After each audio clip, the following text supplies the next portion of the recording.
എല്ലാവർക്കും നമസ്കാരം. ഇതട്ടാ വീണ്ടും നമസ്കാരം. അടുത്തൊരു എപ്പിസോഡ് നമ്മൾ ഈ കുറേ സംസാരിച്ച് അപ്പോൾ ഈ റീസെൻ്റ്ലി തമിഴ്നാട്ടിലൊരു മൃഗമാനാട് നടന്നു.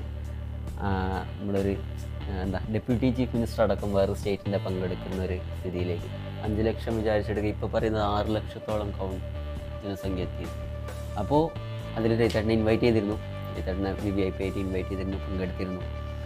സോ പെട്ടെന്ന് മീൻസ് ഞാൻ നോക്കുമ്പോൾ 1 ഇയർ മുന്നേ നോക്കുമ്പോൾ ഈ ഒരു ലെവലിലേക്കുള്ളൊരു വേവ് ഉണ്ടായിട്ടില്ല. മുരുക ആരാധന ഉണ്ടായിരുന്നു, എല്ലമാർക്കയുടെ വർക്കൊക്കെ ഗംഭീരമായി പോയിട്ടുണ്ട്. പക്ഷേ രേത്തേട്ടൻ അപ്പോഴും പറയുന്നുണ്ട് വലിയൊരു ഓളം വരും, വലിയൊരു വേവ് വരും. വിദ്യാസാഗർ ഗുരുമൂർത്തി അടക്കം നമ്മുടെ പ്രോഗ്രാമിൽ വന്നപ്പോൾ പറഞ്ഞായിരുന്നു. ആ ഒരു പെട്ടെന്നുള്ളൊരു ഫ്ലക്സ് അത് എങ്ങനെയാണ്? 2013 ഞാൻ മുരുകയുഗം എന്നുള്ള ഇത് ആദ്യമായിട്ട് പറയണം. എന്നിപ്പം ലാസ്റ്റ് അലർട്ടിൽ മുരുകയുഗം വരുന്നു. അന്ന് മുരുകയുഗം പറയുന്ന ആൾക്കാരില്ല. ഇന്ന് യൂട്യൂബ് തുറന്ന് നോക്ക്, എത്ര പേരാ മുരുകയുഗത്തിനെ കുറിച്ച് സംസാരിക്കണം. മുരുകവാനെ കുറിച്ച് സംസാരിക്കുന്നത് കഴിഞ്ഞ ഒരു കൊല്ലത്തിനുള്ളിൽ എത്ര ആൾക്കാർ മുരുകവാനെ കുറിച്ച് സംസാരിക്കുന്നത്. നമ്മൾ സംസാരിക്കുമ്പോൾ അതൊന്നും ഇല്ല ആൾക്കാർ. 2020 മുരുകയുഗം ഇതിൽ സ്റ്റാർട്ട് ചെയ്തു. അപ്പോഴും ഞാൻ എൻ്റെ 2000 പുസ്തകത്തിൽ എഴുതിയിട്ടുണ്ടായിരുന്നു. ഭഗവാൻ എനിക്ക് നമ്മുടെ യുഗപ്പിറവിക്ക് മുമ്പിൽ പുസ്തകത്തിൽ അവസാനത്തിൽ എഴുതിയിട്ടുണ്ടായിരുന്നു. നമ്മൾ ഭഗവാൻ ഡ്യൂട്ടി തന്നിട്ടുള്ളത് 6 യാഗങ്ങൾ ആണ്. 5 പഞ്ചഭൂതങ്ങളുടെ യാഗങ്ങളും 6 ടൈമിൻ്റെ യാഗങ്ങളും. അപ്പോൾ 4 നമ്മുടെ കഴിഞ്ഞിട്ട് 5ാമത്തെ അഗ്നി മഹായാഗത്തിലേക്ക് കിടക്കുകയാണ്. അത് കഴിഞ്ഞ് ടൈമിൻ്റെ യാഗസമയത്ത് ഒരു വേൾഡ് മുരുക കോൺഫറൻസ് നടത്തും എന്ന് ഞാൻ ആ പുസ്തകത്തിൽ എഴുതിയിട്ടുണ്ടായിരുന്നു. ആ പുസ്തകത്തിൽ എഴുതി കഴിഞ്ഞ് ഇപ്പോൾ 2022 3 കൊല്ലമാകുമ്പോഴേക്ക് തമിഴ്നാട്ടിൽ 2 വേൾഡ് മുരുക കോൺഫറൻസ് നടന്നു കഴിഞ്ഞു. നമ്മൾ നടത്തിയിട്ടില്ല.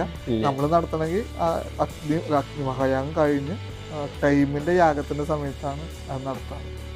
2 വേൾഡ് അതിന് മുമ്പത്തെ ചരിത്രത്തിലില്ല. ഈ പുസ്തകം ഇറങ്ങണ മുമ്പത്തെ 100 കൊല്ലം എടുത്തോ 200 കൊല്ലം എടുത്തോ ഒന്നുമില്ല. ഈ പുസ്തകം ഇറങ്ങി നമ്മൾ ഭഗവാൻ പറഞ്ഞിട്ട് ഇത് ചെയ്യാൻ പറഞ്ഞ് എഴുതിയിട്ട് 2 കൊല്ലമാകുമ്പോഴേക്ക് 2 വലിയ 2 ഓപ്പോസിറ്റ് പാർട്ടികളാണ് ചെയ്തത്. ഒന്ന് DMK പഴനിയിൽ വെച്ചിട്ട് 3-4 ദിവസം നീണ്ടിക്കുന്ന ഗവൺമെൻറ് നേരിട്ടാണ് ചെയ്തത്. അതിഗംഭീരമായിട്ട് അവർ അത് ചെയ്തു. അതിനെ കുറ്റം പറയാൻ ആൾക്കാരുടെ ഓപ്പോസിറ്റ് അത് നമ്മൾ കേൾക്കട്ടെ. അവർ നടത്തി. ഇപ്പുറത്ത് ഹിന്ദു ഐക്യവേദിയാണ് നടത്തുന്നത്. ഒരു വലിയൊരു മധുരയിൽ വെച്ചിട്ട് ഒരെണ്ണം പഴനിയിൽ പിന്നെ മധുരയിൽ പഴനി. അപ്പോൾ അതായത് അടുത്തടുത്ത 2 സ്ഥലങ്ങളാണ് അറിയാം. അപ്പോൾ ഇതിന് കുറ്റം പറയുന്നത് ഇപ്പുറത്തുള്ളവർ അതിലും കാര്യമില്ല. പക്ഷെ ഇവിടെ ഗംഭീരമായി നടന്നു ഗംഭീരമായി ലക്ഷക്കണക്കിന് നിങ്ങളാ പറഞ്ഞ അത്. പക്ഷെ ഞാൻ ആരും നടത്തണമെന്നല്ല, നടന്നു. മുരുക സമ്മേളനം നടക്കണു വഴിക്ക്. ഓരോ രാഷ്ട്രീയ പാർട്ടികൾ ഏറ്റെടുക്കണു, ഗവൺമെൻറ് ഏറ്റെടുക്കണു. ഈ ഗവൺമെൻറ് ഏറ്റെടുക്കണമെങ്കിൽ ഓപ്പോസിറ്റ് കുറ്റം പറയും. ഇവർ ചെയ്യുമ്പോൾ ഇപ്പുറത്തിറക്കും. പക്ഷെ അവിടെ അല്ല വിഷയം. അവിടെ കാര്യം തന്നത് മുരുകയുഗത്തിൽ മുരുക സമ്മേളനങ്ങൾ നടന്നുകൊണ്ടേയിരിക്കുന്നു. നാളെ വിജയ് ചെയ്താലും നല്ല കാര്യം. അത് ചിലപ്പോൾ ശ്രീമാൻ ചെയ്തു വരും, നല്ല കാര്യം. അത് നമ്മളെ സംബന്ധിച്ച് ഈ സമയത്ത് നടക്കേണ്ടതാണ്. അപ്പോൾ ആ മുരുക സമ്മേളനം നടക്കും. നമ്മളും ഭഗവാൻ സഹായിച്ചിട്ട് വലിയൊരു മുരുക സമ്മേളനം നടത്തും.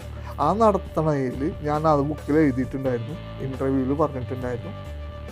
കുമാരികാണ്ഡത്തുനിന്ന് വിട്ടുപോയ ആൾക്കാരെയൊക്കെ ഞാൻ ആ മുരുക സമ്മേളനത്തിലേക്ക് കൊണ്ടുവരണം എന്ന ആഗ്രഹമുണ്ട്. അതിലൊരു വിഭാഗമാണ് താവോയിസ്റ്റുകൾ. അവർ നമ്മൾ ഓൾറെഡി കൊണ്ടുവന്നു കഴിഞ്ഞു. രണ്ടാമത് എൻ്റെ ഒരു വലിയൊരു ആഗ്രഹമാണ് യസീദികളെ ഇതിൽ കൊണ്ടുവരും. എത്ര ആൾ മുമ്പ് പറഞ്ഞാന്നൊക്കെ ഈ ഒരു 3 മാസമുള്ള യസീദികളെ കുറിച്ചിട്ട് എന്തോരം വീഡിയോസും ഫുള്ള് അതിന് ഗംഭീര ഇതുണ്ട്. കാർത്തിക്സ്ഥാൻ എന്നുള്ളൊരു ആ രാജ്യം വേണമെന്ന് അവർ കാർത്തിക്സ്ഥാൻ ആ പേര് അവര് മാലിക് തബൂർ അങ്ങനെ ഒരു പേരാണ് അവരുടെ. ആ പേരിലല്ല രാജ്യം ജയിക്കണത്. കാർത്തിക്സ്ഥാൻ എന്ന പേരിലാണ് അവർ രാജ്യം ജയിക്കുന്നത്. അപ്പം സത്യം പറഞ്ഞാൽ എൻ്റെ മെമ്മറിയിൽ അങ്ങനെ ഒരു പേര് കയറിയിട്ടില്ല കേട്ടോ.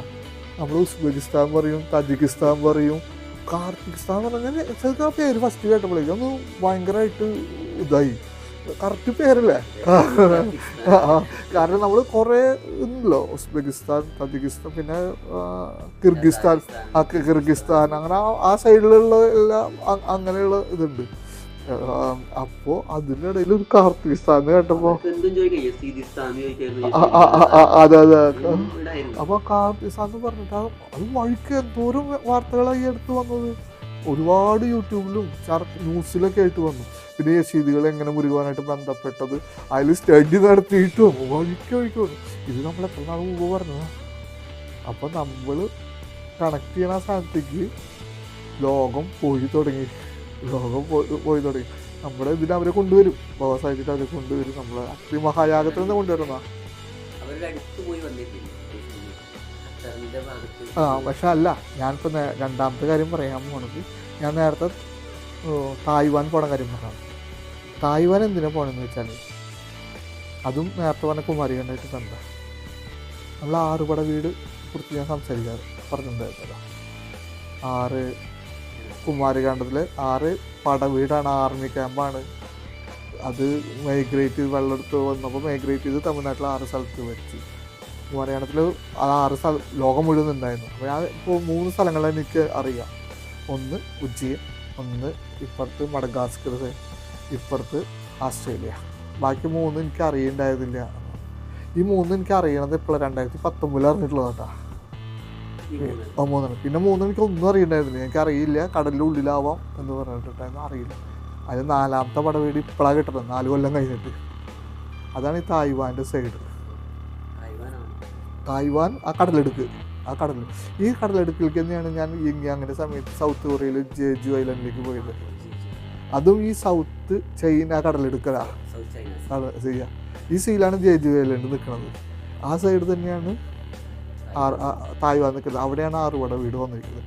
ഈ തായ്വാൻ എന്ന് പറഞ്ഞ സ്ഥലവും അതിനുള്ള കടലും. അപ്പോൾ ജെജു ഐലൻഡിലേക്കുള്ള ഇമ്പോർട്ടൻ്റ് സ്ഥലമാണ് 6 പട വീടിൻ്റെ അടുത്ത പടവീട്. പിന്നെ 2 പട വീട് ഇനി അറിയില്ല. അപ്പോൾ ഈ പടവീട്ടിലേക്കാണ് തായ്വാനിലേക്ക് പോകാനുള്ള ഇത് ചെയ്യുക. പിന്നെ രണ്ടാമത് ഞാൻ പോണത് അർമേനിയയിലേക്ക് അല്ലെങ്കിൽ ജോർജിയയിലേക്കാവും. ജോർജിയ കാരണം യസീദികളുടെ അമ്പലത്തേക്ക് പോവുക. അർമേനിയയിലുണ്ട്, ജോർജിയയിലും. പിന്നെ ഉള്ളത് ഇറാഖിലാണ്. അത് ചിലപ്പോൾ വിവരം അറിയും. അതുകൊണ്ട് അതിലേക്ക് പോകുന്നുണ്ട്. പക്ഷെ അർമേനിയ അല്ലെങ്കിൽ ജോർജിയ പോകാനുള്ളത്. എനിക്കത് അർമേനിയയിലേക്ക് എന്തെങ്കിലും പോകും. യസീദികൾ അവിടെ പോയി എന്തിനാ വെച്ചാൽ അമ്പലത്തിൽ പോയിട്ട് ഒന്ന് പ്രാർത്ഥിച്ച് ആ എനർജി കണക്ട് ചെയ്യിക്കാനുള്ളത്. ഇത് കഴിഞ്ഞിട്ട് അവർ നമ്മളെ മഹായാഗത്തിന് കൊണ്ടുവന്നു കഴിഞ്ഞാൽ അത് ഓട്ടോമാറ്റിക്കായിട്ട് അവർക്ക് അഗ്നിയായിട്ട് ബന്ധപ്പെട്ട് കണക്ട് ചെയ്തിരിക്കുന്നത്. അപ്പോൾ അത് വീണ്ടും ഇതാക്കാൻ വേണ്ടിയിട്ടാണ് ചെയ്യാൻ. അപ്പം അങ്ങനൊരു സംഭവം, അതായത് കുമാരികാണ്ടായിട്ട് ബന്ധപ്പെട്ടുള്ള ഈ വിട്ടുപോയ ആൾക്കാരെയൊക്കെ വീണ്ടും കണക്ട് ചെയ്യുന്നു. ആ കണക്ട് ചെയ്തിട്ട് നമ്മളൊരു യാഗം നടത്തുന്നു. അതിനോടനുബന്ധിച്ച് വേൾഡ് മുരുക കോൺഫറൻസ് തീരുമാനിക്കുന്നു. അത് ഭഗവാന്റെ ഡയറക്ഷനിൽ. അതിനുശേഷം തുടർച്ചയായിട്ട് ഓരോരുത്തരായിട്ട് വേൾഡ് മുരുക കോൺഫറൻസ് നടത്തിക്കൊണ്ടേ ഇരിക്കുകയാണ്. ഇപ്പം തമിഴ്നാട്ടിലെ എല്ലാ ചാനൽ എടുത്ത് നോക്കിയാലും മുരുകനെ കുറിച്ചുള്ള ചർച്ച, അത് രാഷ്ട്രീയമായിട്ട് ചർച്ച ചെയ്യും, സ്പിരിച്വലായിട്ട് ചർച്ച ചെയ്യും, രാഷ്ട്രീയമായിട്ട് വേറെ രീതിയിൽ ചർച്ച ചെയ്യും, സ്പിരിച്വലായിട്ട് വേറെ രീതിയിൽ. പക്ഷെ ചർച്ച മുരുകവാനാണ്. നമ്മുടെ എന്താ പറയുക, കേരളത്തിൽ വലിയൊരു വേവ്സ് നമുക്കറിയാം. നമ്മുടെ പരിപാടിക്കെന്ന് അറിയാം. ഈ അടുത്ത് ABC ചാനലിൽ നമ്മുടെ വടയാർ സ്ഥലത്ത് സംസാരിക്കുമ്പോൾ കേരളത്തിലുണ്ടായ മുരുക വേവ് അദ്ദേഹം നമ്മുടെ പരിപാടികൾക്ക് വന്ന് മനസ്സിലാക്കിയിരുന്നത്.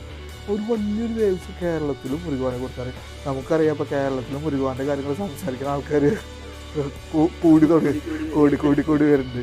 അപ്പോൾ അതൊക്കെ ഒരു ഭാഗമാണ്. അതങ്ങനെ നടക്കും. അതുമാത്രമല്ല, നോർത്ത് ഇന്ത്യയിൽ വീഡിയോസുകളിലും ഇപ്പോൾ മുരുകൻ സ്കന്ധാരാധന എന്നൊക്കെ പറഞ്ഞിട്ട് വീഡിയോസുകൾ ധാരാളം വന്നു തുടങ്ങി.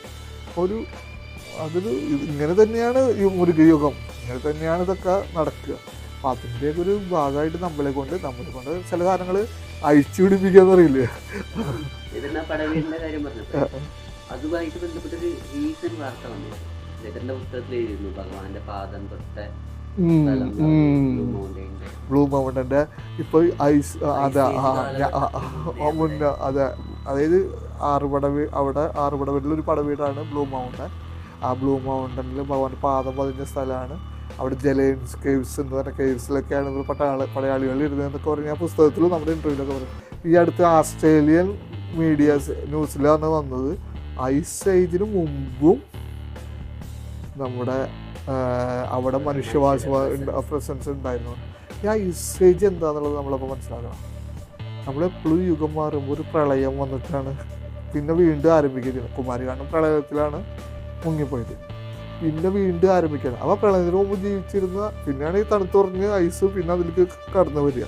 അപ്പോൾ അതിനു മുമ്പും ആൾക്കാരുണ്ടായിരുന്നു എന്ന് ശാസ്ത്രീയമായിട്ട് തെളിയിക്കുമ്പോൾ നമ്മൾ പറഞ്ഞ അടുത്തൊരു കാര്യം കൂടി ഭഗവാൻ സഹായിച്ച് കണക്റ്റ് ആവുകയാണ്. ആ പടവീട് ആർമി ക്യാമ്പായിരുന്നു, അത് കുമാരികാണ്ഡത്തിലെ ആൾക്കാരുടെ ആയിരുന്നു. അപ്പം അതിൽ തുടർച്ചയായി നമ്മുടെ മുമ്പിൽ നമ്മൾ എന്താ പറയുക തുറന്ന് വരിക എന്ന് പറയില്ലേ, നമ്മൾ ആ കുമാരികാണ്ഡ സമയത്തുള്ള കാര്യങ്ങൾ മെല്ലെ തുറന്നു വരികയാണ്. കണക്ട് ചെയ്യാനപ്പോൾ വിട്ടുപോയ ആൾക്കാരൊക്കെ അവരുടെ രസീതുകളൊക്കെ എത്ര കാലം അവിടെയായിരുന്നു, അവരെന്തുകൊണ്ട് ഇതിനെക്കുറിച്ച് സംസാരിക്കുന്നുണ്ടായിരുന്നില്ല. ഈ സമയത്ത് എന്തുകൊണ്ട് കാർക്കിസ്ഥാൻ എന്നുള്ള വാക്കുകൾ അവർ ഉപയോഗിക്കണം. ഇപ്പോഴാണ് അത് കണക്റ്റ് ആവണത്. അപ്പോൾ ഇനി വീണ്ടും കണക്ട് ചെയ്യിക്കാനാണ് എന്നെ അവിടേക്ക് അയക്കണത്. അപ്പോൾ ഇത്തരം സംഭവങ്ങൾ നടന്നു. നമ്മൾ ഭഗവാൻ സാധിച്ച എല്ലാമാരുടെ പ്ലാറ്റ്ഫോമിൽ ചെയ്യണത് ഒരു വ്യക്തിക്ക് നീ വന്നിരുന്നു, സത്യം എൻ്റെ ജീവിതത്തിൽ ഇങ്ങനെ ഉണ്ടാവും, നിങ്ങൾക്ക് ഇങ്ങനെ ചെയ്തു കഴിഞ്ഞാൽ എന്ന വഴിപാട് കഴിച്ചാൽ കാര്യങ്ങൾ പറഞ്ഞിടുന്ന അങ്ങനെ നമ്മൾ ചെയ്യുന്നുണ്ട്, പ്രാർത്ഥിക്കുന്നുണ്ട്, അങ്ങനെ നടക്കുന്നുണ്ട്.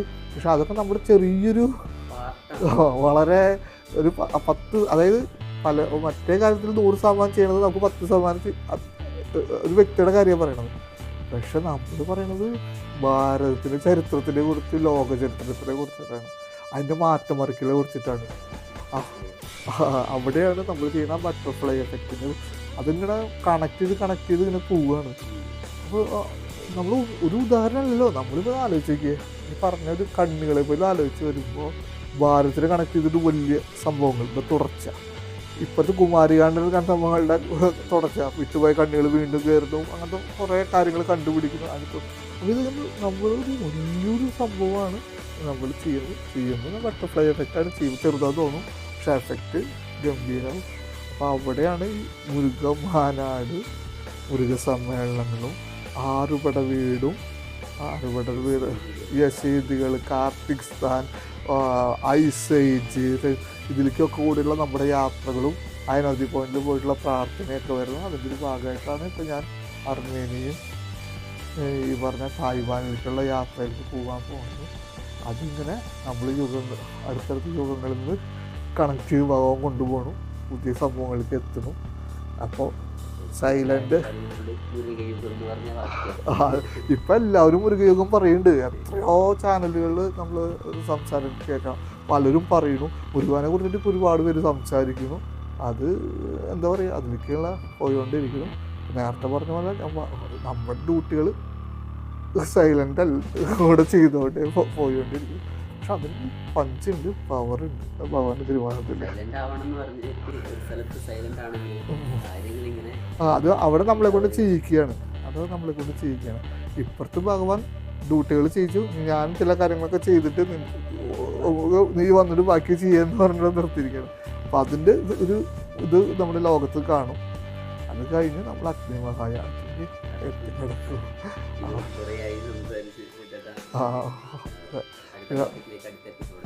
തീർച്ചയായും.